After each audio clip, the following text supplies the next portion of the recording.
अब आते हैं उस रिपोर्ट की तरफ जो कि इंस्पेक्शन टीम की तरफ से बनाई गई सूबाई इंस्पेक्शन कमेटी की ये रिपोर्ट थी।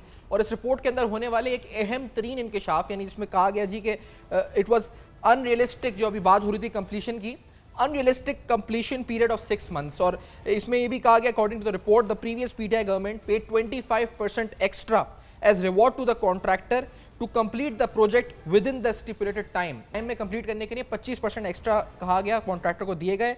The contractor not only pocketed the 25% extra money but also failed to complete the project even after 1 year। यानी 25% इजाफी ठेकेदार को दिए गए, इसके बावजूद ये मंसूबा तकमील के मराहिल तक नहीं पहुंच सका। इस रिपोर्ट में आगे लिखा गया, havoc has been played with the public money through faulty planning and designing, negligence in execution of work and poor management of the project. 27 page की इस ऑफिशियल रिपोर्ट में कहा गया जी कि जो कंप्लीशन ऑफ मेन कॉरिडोर है, इसके अलावा जो रोड्स हैं मिक्स ट्रैफिक के लिए, इससे उम्मीद थी कि ट्रैफिक कम होगा, but on the contrary traffic congestion has increased at places where BRT corridor is at grade, specifically at the location of BRT stations.